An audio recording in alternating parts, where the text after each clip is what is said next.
సాయిరామ్. సమర్థ సద్గురు సాయినాథ్ మహారాజ్కి జై. మన సాయి భక్తులందరికీ నమస్తే అండి. అందరూ ఎలా ఉన్నారు ఫ్రెండ్స్? ఏం చేస్తున్నారండి? ఈరోజు వీడియోలోకి వెళ్లే ముందు బాబాగారు ఆశీస్సులు మీ అందరికీ దొరకాలని మనస్ఫూర్తిగా కోరుకుంటున్నాను. ఇంకా ఈరోజు బాబా ఏమంటున్నారు అనంటే, బిడ్డ, నీ ఆలోచన ఏంటో నాకు తెలుసు తల్లి. నీ మనసులో నువ్వు ఎవరి గురించి ఆలోచిస్తున్నావో నాకు చాలా బాగా అర్థమవుతుంది. ఆ వ్యక్తి కూడా నీ గురించే ఆలోచిస్తూ ఉన్నాడు తల్లి. ఆ వ్యక్తి రేపు రాత్రిలోపు నీ కళ్ళ ముందు కనిపించడం అనేది జరుగుతుంది.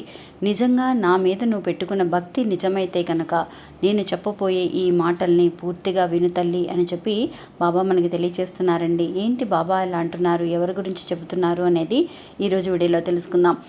ఇంకా వీడియోలోకి వెళ్ళడానికి ముందుగా మన ఛానల్ ఎవరైతే కనుక ఫస్ట్ టైం చూస్తున్నారో ప్లీజ్ సబ్స్క్రైబ్ చేసుకోండి ఫ్రెండ్స్. మీకు వీడియో నచ్చింది అనుకుంటే కనుక ఒక చిన్న లైక్ చేసి మీ ఫ్రెండ్స్కి కూడా తెలియచేయండి. ఇంకా వీడియోలోకి వెళ్దాం. సాధారణంగా అండి బాబా ప్రతిసారి కూడా పంపించే వీడియోస్ అన్నీ కూడా మనం ఏదైతే కనుక ఒక విషయాన్ని ఆలోచిస్తూ ఉంటామో పదే పదే దానికి రిలేటెడ్గానే వస్తూ ఉంటాయండి. అలాంటి వాళ్ళ దగ్గరికి ఈ మెసేజెస్ కూడా వెళ్ళి చేరుతూ ఉంటాయి. ఇంకా మీ ఫ్రెండ్స్ కూడా ఎవరైతే ఇలాంటి ఒక సిచ్యువేషన్లో ఉన్నారో వాళ్ళకు కూడా షేర్ చేయండి. ఇంకా బాబా ఏమంటున్నారు అనంటే, మన మనసులో దేని గురించి అయితే ఆలోచిస్తున్నామో అది అక్షరాల ఆయనకి అర్థమవుతూనే ఉంటుందండి. ఇప్పుడు మనం నిజంగా ఏదైనా ఒక మనిషి గురించి, ఒక వ్యక్తి గురించి ఎవరైనా దూరమైనా, ఎవరైనా మాట్లాడకపోయినా వాళ్ళ గురించి ఆలోచిస్తూ ఖచ్చితంగా ఉంటామండి. అది ఎలాంటి మనిషి గురించి మనం ఆలోచిస్తున్నాం, మన ఆలోచన అనేది ఎలా ఉంటుంది అనేది ఒక చిన్న కథ ద్వారా తెలుసుకుందామండి. ఒక భక్తురాలికి బాబా తెలియజేసిన ఒక విషయం అండి ఇది. మనం ఎన్నో రోజుల నుంచి అనుకుంటూ ఉంటామండి. అంటే వాళ్ళు మళ్ళీ తిరిగి రావాలని, మనతో మాట్లాడాలని ఎదురు చూస్తూ ఉంటాం. కానీ ఇప్పుడు చెప్పబోయేది ఏంటి అనంటే బాబా చెప్పబోయే కథ ద్వారా తెలుసుకుందామండి. ఒక ఊర్లో ఇద్దరు ఫ్రెండ్స్ ఉన్నారండి. ఒక అమ్మాయి, అబ్బాయి అండి. వాళ్ళు చాలా కాలంగా ఫ్రెండ్స్ అండి. ఇప్పుడు వాళ్ళిద్దరూ ఫ్రెండ్స్గా ఉంటూ ఒక 5-6 సంవత్సరాల తర్వాత ఒక అండర్స్టాండింగ్ వచ్చిన తర్వాత ఒక మ్యారేజ్ చేసుకోవాలి అనే ఆలోచన అనేది వాళ్ళకి వచ్చిన తర్వాత వాళ్ళ పేరెంట్స్తో కూడా మాట్లాడారనమాట. మాట్లాడి వాళ్ళు కూడా దగ్గరుండి మ్యారేజ్ చేశారండి. చేసిన తర్వాత ఎంత బాగా అయితే అండర్స్టాండింగ్తో ఉన్నారో, ఎంత ఫ్రెండ్స్గా ఉన్నారో, అసలు వాళ్ళ మధ్య ఉన్న ఒక అన్యోన్యం అనేది చూసి అందరూ కూడా మ్యారేజ్ తర్వాత చూసి అందరూ కూడా చాలా బాగా మెచ్చుకుంటూ ఉండేవాళ్ళండి. ఉంటే వీళ్ళలాగా ఉండాలి అని. నిజంగా ఎవరి కళ్ళు పడ్డాయో ఏమో కానివ్వండి, వాళ్ళ మధ్య గొడవలు రావడం అనేది మొదలైంది. ఆ గొడవలు అనేవి నిజంగా చిన్న చిన్న గొడవలండి. చాలా వరకు కూడా చిన్న చిన్న గొడవలు. ఏంటి అని అంటే వాళ్ళిద్దరి మధ్య చాలా పొసెసివ్ అండి. అంటే ఒకళ్ళ మీద ఒకళ్ళకి అంత ప్రేమ అనమాట. ఎవరైనా సరే ఎవరైనా వచ్చి కొంచెం క్లోజ్గా మాట్లాడినా, ఎవరితో బయటికి ఎవరన్నా పిలిస్తే బయటికి వెళ్ళినా, అలాగా అబ్బాయిని చూసి అమ్మాయికి కోపం రావటం, ఆ అమ్మాయిని చూసి అబ్బాయికి కోపం రావటం, ఇలాగా చాలా పొసెసివ్గా ఉంటూ ఉండేవాళ్ళు అనమాట. చిన్న చిన్న విషయాలు కూడా, ఎక్కడికి వెళుతున్నావు, నాతో ఎందుకు చెప్పలేదు, చెప్పు ఉండాలి కదా, ఇంతసేపు లేట్ ఎందుకు అయింది అని చెప్పేసి అడిగే క్వశ్చన్స్ అన్నీ అడుగుతూ ఉండేసరికి వాళ్ళిద్దరి మధ్య కూడా అండి ఘర్షణ. నువ్వు మాత్రం నాకు చెప్పి వెళుతున్నావా, ఎందుకు ఇలా జరుగుతుంది అని చెప్పేసి ఇద్దరు కూడా గొడవలు వేసుకుంటూ ఉండేవాళ్ళండి. ఒకరోజు అండి సరేలే అమ్మాయి అనుకుంటుంది, ఎందుకు అనవసరంగా మనం గొడవలు ఇలా పెద్దవి చేసుకోవడం, సరేనండి ఈసారి నుంచి మీరు ఎక్కడికైనా బయటికి వెళ్ళేటప్పుడు నాతో చెప్పి వెళ్ళండి, నేను కూడా మీతో చెబుతాను అని చెప్పి ఇద్దరు కూడా వర్క్ చేస్తూ ఉంటారండి. ఇద్దరు జాబ్కి వెళ్తూ ఉంటారు. అందువల్ల బయట ఫ్రెండ్స్ ఉంటారు, మనం కొంచెం మాట్లాడాల్సిన పరిస్థితి అనేది వస్తుంది. కాబట్టి అలా ఒక మిస్అండర్స్టాండింగ్ రాకుండా ఉండాలి అని అంటే ఇలా మనం ఉంటే మంచిది, గొడవలు లేకుండా ఉందామండి అని. అప్పుడు సరే అనిపిస్తుంది. ఇద్దరు కూడా చాలా రోజుల వరకు కూడా మళ్ళీ ఇలాగే సరే ఒక అండర్స్టాండింగ్తో అనవసరం గొడవలు రాకుండా ఉండాలి అని.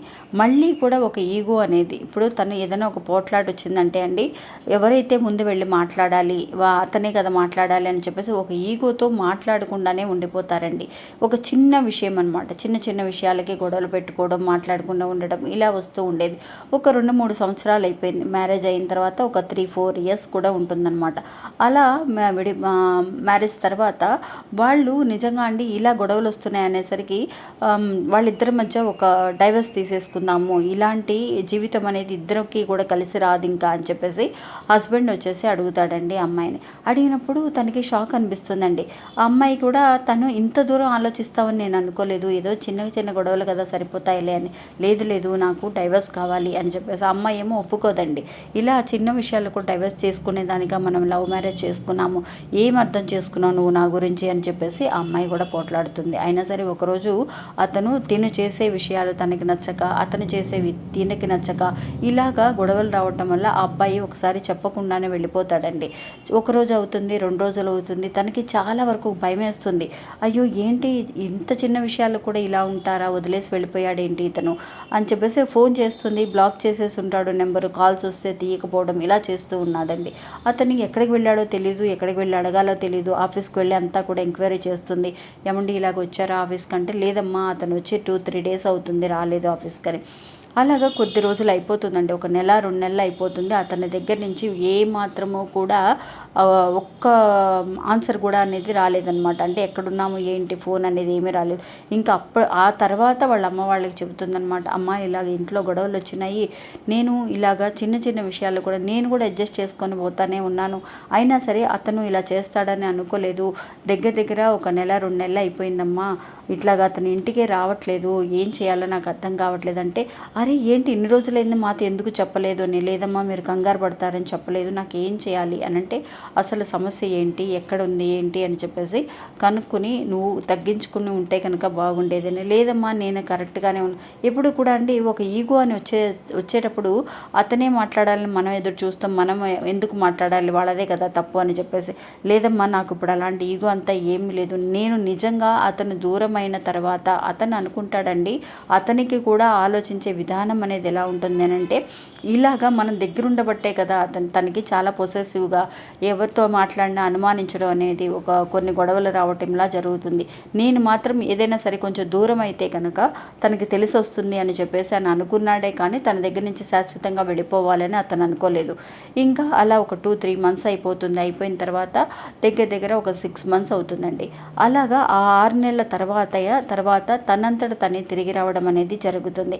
అది ఆ రోజు రాత్రంతా కూడా కూర్చొని వాళ్ళ అమ్మగారితో మాట్లాడి, అమ్మ వాళ్ళ ఇంట్లోనే ఉంటుందండి, అతను మళ్ళీ ఫోన్ చేస్తాడు, ఎలాగైనా మాట్లాడతాడని ఒక నమ్మకంతో. అలాగే అండి ఆ రోజు ఖచ్చితంగా బాబా దగ్గర నుంచి ఒక మెసేజ్ అనమాట తనకి, అమ్మ నువ్వు ఎవరి గురించి ఆలోచిస్తున్నావు, నువ్వు పడే తపనేంటో నాకు తెలుసు, వాళ్ళు ఖచ్చితంగా తిరిగి వస్తారు తల్లి అని చెప్పి బాబా దగ్గర నుంచి ముందుగానే తనకు ఒక మెసేజ్ రావడం అనేది జరిగిందండి. ఖచ్చితంగా ఇంకా బాబా అన్నట్టుగానే ఆ రోజు రాత్రికేనండి అతను కరెక్ట్గా తన కళ్ళ ముందు కనిపించడం. సడన్గా ఒక మెసేజ్ లేదు, ఏమీ లేదు, సడన్గా అలా కనిపించేసరికి తనకి ఏమీ అర్థం కాలేదనమాట.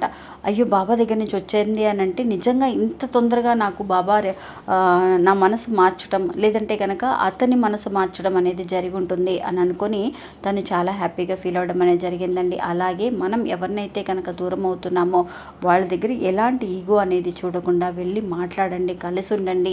అలాంటి ఒక మనిషి కూడా మన గురించి ఆలోచిస్తూ ఉంటారు అని చెప్పి బాబా మనకి అలాంటి మనుషులు మన దగ్గర చేయడానికే ప్రయత్నిస్తూ ఉంటారండి. అందువల్ల ఎవరు కూడా భయపడాల్సిన అవసరం లేదు. కొంచెం కోపం తగ్గించుకొని ఆ టైంలో అండి ఎదురులో ఉన్న వాళ్ళు ఆర్గ్యూ చేస్తూ ఉంటే ఎవరో ఒకళ్ళు తగ్గి ఉండడమో, లేదంటే ఆ ఈగో వల్ల మాట్లాడకుండా ఉండడం, ఇలాంటివన్నీ లేకుండా ఉంటేనే నిజంగా జీవితం అనేది చాలా బాగుంటుందండి. ఇంకా ఇది ఫ్రెండ్స్ ఈరోజు మన వీడియో. ఈ వీడియో కూడా మీ అందరికీ ఎంతో ఒక నమ్మకాన్ని, ధైర్యాన్ని ఇస్తుంది అనుకుంటున్నాను. నచ్చితే కనుక ఒక చిన్న లైక్ చేసి సపోర్ట్ చేయండి, మీ ఫ్రెండ్స్ అందరూ కూడా షేర్ చేయండి. మళ్ళీ మంచి ఇంకొకళ్ళు మళ్ళీ కలుస్తాను. అంతవరకు సెలవు, నమస్తే, ఓం సాయిరామ్.